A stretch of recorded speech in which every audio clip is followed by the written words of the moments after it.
Hello, good game. Welcome back, ghouls and goblins. I hope you're all having a magical day. Thank you so much for taking the time to support the channel. Crimson Vow is right around the corner, releasing on MTGA on the 11th of November. That's like less than a week away. I am so freaking excited. So excited, in fact, that I've gotten a head start on some theory crafting, and I'm going to showcase these decks as I make them while we wait. As a community, we can crowdsource on them and make them the best versions that they could possibly be. So while I showcase today's decks, in which I have day one, 4 decks, settle down. Keep an open eye on them and let me know in the comments below what you think and how you would adjust them, bringing in things, taking out certain things, and hopefully the reasons behind it so I don't have to guess. Of course, while you're down there in the comments, you may as well smash that thumbs up button as well to help support the channel, cool content just like this. And why not subscribe to help me meet my subscriber goals? All right, you guys, so let's take a look at these 4 new Crimson Vow decks today.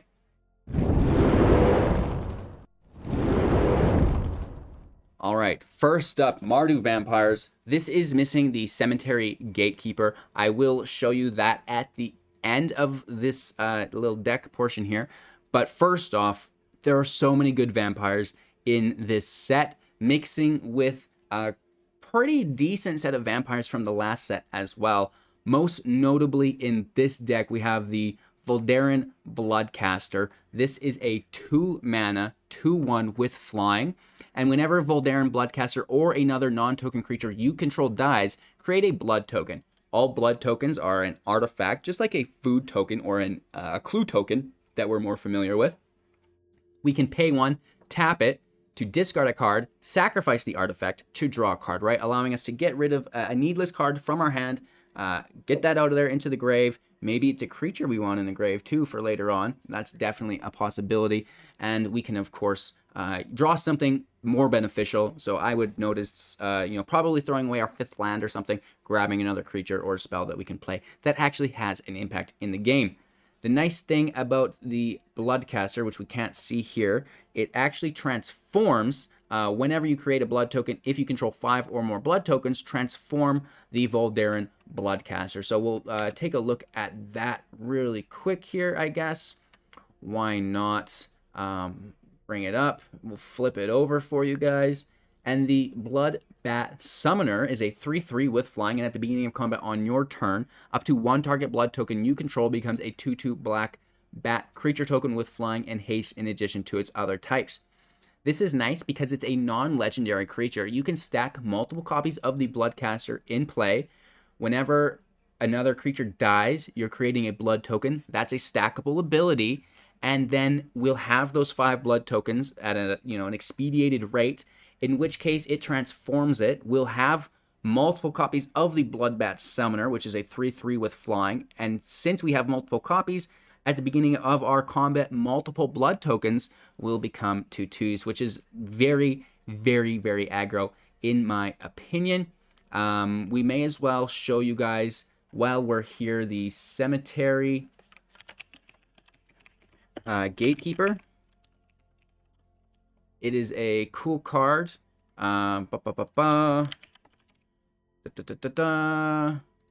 Here we are. And this is a 2-mana vampire, 2/1 with first strike.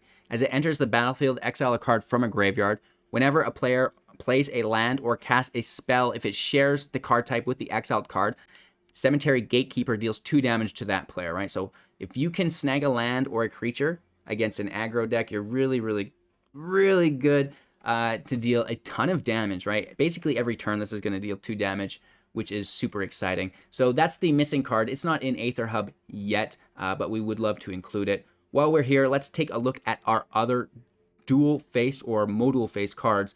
Edgar Charmed Groom for 4. It's a 4/4. Other vampires we control get +1/+1. This is nice because we have a very aggro-based build. Low mana value on our cards.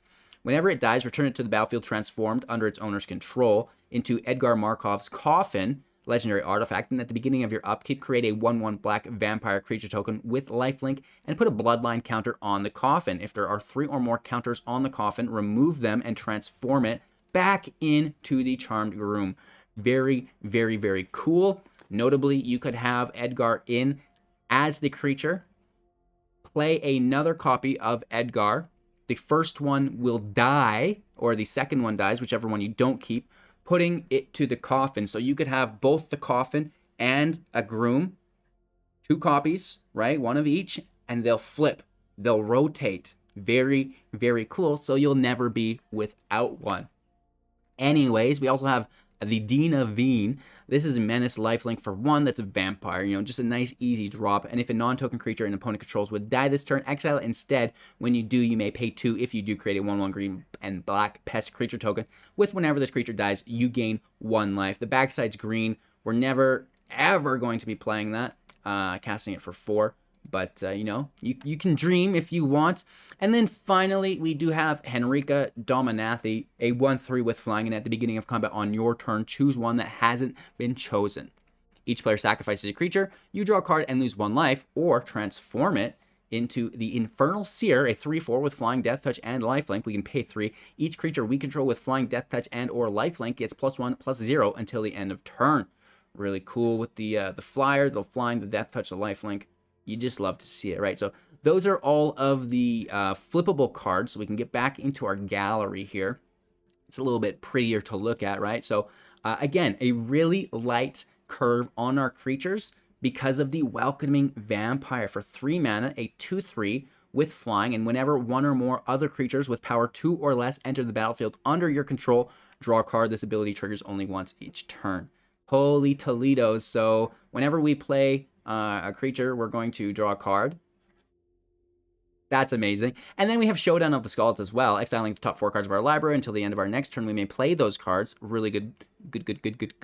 And of course, whenever you cast a spell this turn, put a +1/+1 counter on a target creature you control for those final 2 steps, which is amazing because we have a ton of flying. We have a ton of just general evasion, whether it be through menace or flying, which is fairly accessible. So the Showdowns is pushing up our vampires. Edgar, the Charmed Groom, is pushing up our vampires, which is really nice. And keep in mind, that will include the Bloodcasters vampires that it makes. Are they bats? Vampires are bats. I have to check. I can't leave it. This is a vampire wizard, and they make bats. So the bats will remain 2/2s. The 3/3 will turn into a 4/4, right? I knew they were bats. It would be too good if they were vampires as well, right? But anyways, Welcoming Vampire. You know, every vampire we have in our deck, other than Edgar, has power less than 2. So you're going to be getting those draws fairly consistently, which is really nice. We also have the Socialite, which is cool. It can help increase the power and toughness of our creatures if we're dealing damage. The Pit Fighter can sacrifice itself if we've dealt damage to draw 2 cards while we discard. So it's a +1, which is nice. And then Angel Fire Ignition, 2 +1/+1 counters, Vigilance, Trample, Lifelink, Indestructible, and Haste. Please and thank you. That's absolutely incredible in most aggro decks these days. And then it's the land, right? We've got the Shattered Sanctum, the Haunted Ridge, the Sundown Pass, Voldaren Estate as well. So the mana base is super consistent and fairly expensive as well. I think they're all rare lands. We should probably include a basic or 2 in case something weird like that happens.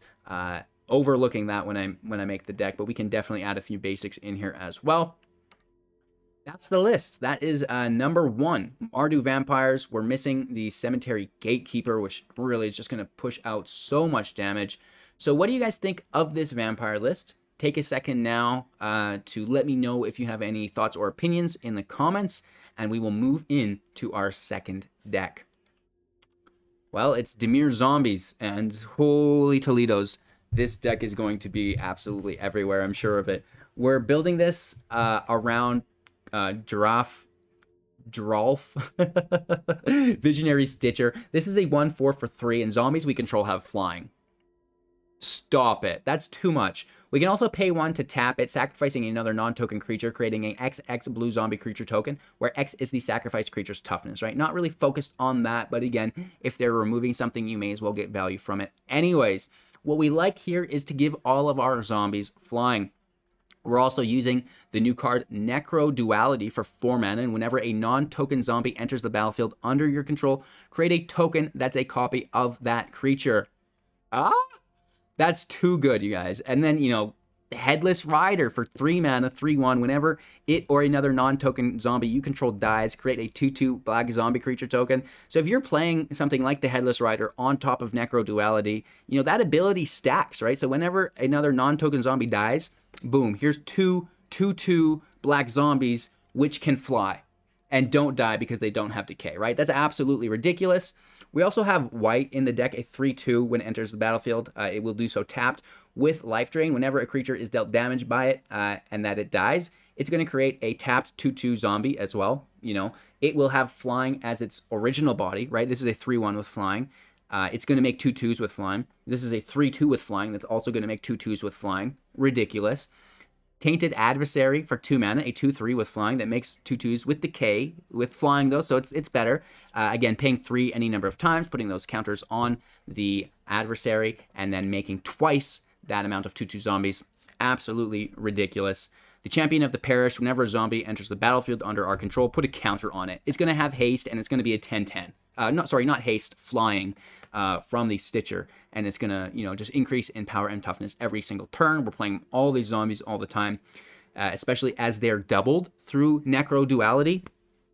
Oh my gosh, Shambling Gas is great as well. When it dies, -1/-1 on an opponent's creature, or create a treasure. Dispute, sacrifice a creature or a treasure, draw 2 cards, create a treasure, woof, which is great.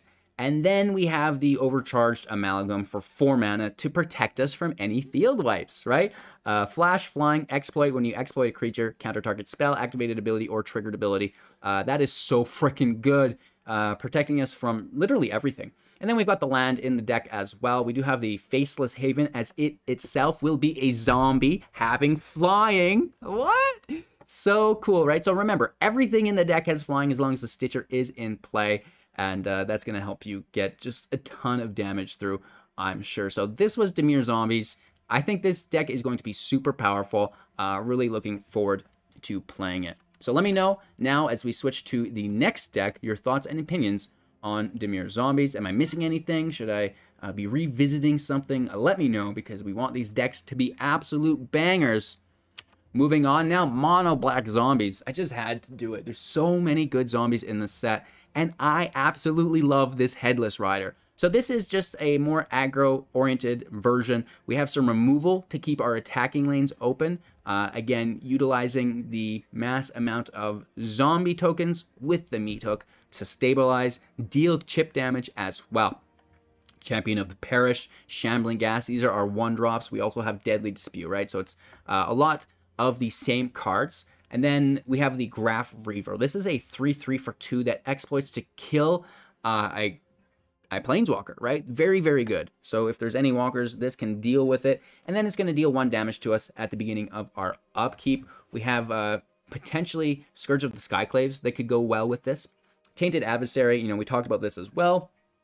Paying extra mana to create all those 2/2 zombies, which is nice. And, you know, the Headless Rider, whenever a non-token zombie dies, create a regular token, which is cool. And then the meat hook is just going to get value off of all of those zombies as they're dying and being remade and dying again, right? And then, of course, you know, the Ebon Lich, it can come into play multiple times. Whenever another creature not named Ebon Lich dies, we can cast it from our grave. It's a 5/2 with flash that comes in tapped. And then Eye of the Hive Tyrant, right, as that land to clean up the graves. So other than that, we've got a couple copies of Dungeon Crawler here as well, just to fill in the deck, and just making a ton of zombies, right? Going super wide, utilizing the hook along with the rider, right? So, you know, maybe not as powerful as the Dimir variant, but it potentially could be more consistent. I'm looking forward to your guys' thoughts and opinions.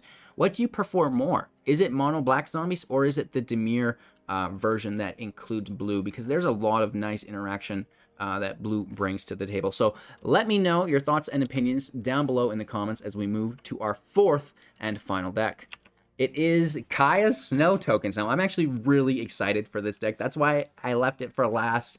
The new Kaeya Planeswalker is here for 3 mana. You get a 3 loyalty +1. Creatures you control gain Death Touch until the end of turn, and you get to put a +1/+1 on up to one target creature token that we control, right? Zombie tokens, spider tokens, angel tokens, human tokens, all included within the deck. Not to mention treasure tokens, right? Because it doesn't have to be a creature for the -2 ability, which is until the end of turn. If one or more tokens would be created under your control, create twice that many tokens instead. So this is where things get wacky, right? We're utilizing the meat hook again for those death triggers to deal chip damage. We're making double tokens through Kaeya. We have Sunset's Revelry. This is going to create 2 1/1s, now 4 1/1s. Woof. We have Lolth creating the 2 2/1 spiders, now 4 2/1 spiders. Woof. Amiria's Call creating the 2 4/4 angels. 4 4/4 angels, you guys. Absolutely ridiculous. And then, best of all, the Tainted Adversary creating twice the amount of 3 mana 2/2 zombies. So if you're paying the creature for 2 and then 3 for like a total of 5, you're going to get 2 2/2 zombies, which will double to 4 2/2 zombies. And this can, go up and up and up as you gain more mana, which is insane. So this deck was already really good with the meat hook because you're making a ton of tokens and it's just a ton of triggers. Ugh, it's so crazy. And now you're doubling all of those tokens. Back to Kaeya, -6, exiling all cards from all graveyards, then creating a 1/1 white spirit creature token with flying for each of the cards exiled this way. Your graveyard, your opponent's graveyard, you've got the meat hook in play. Wow. I have no words. Lolth, you guys know what this does. You can lose 1, draw a life as well. Lose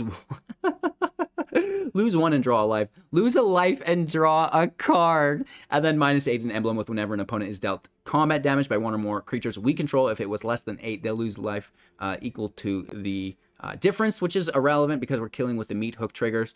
Blood on the Snow, wiping the field, triggering all the goodies, and bringing back one of our planeswalkers, which is really quite interesting. Cave of the Frost Dragon, Eye of the Hive Tyrant, and then Field of Ruin in here for special lands, just to keep a hold on everything.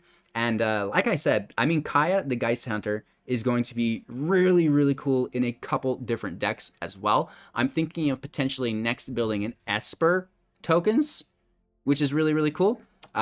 So excited to play with this new Planeswalker. As soon as I seen it, doubling those tokens, I just went straight for Sunset, straight for Adversary and Lolth. Even Amir, it's just too easy, right? Not to mention the fact that we could double the treasures, right? So we could -2, we could sack a Ghast to create 2 treasures, and then we could, like with the Deadly Dispute, we'd be sacking the Ghast. The Ghast makes 2 treasures, and then Deadly Dispute would make 2 treasures.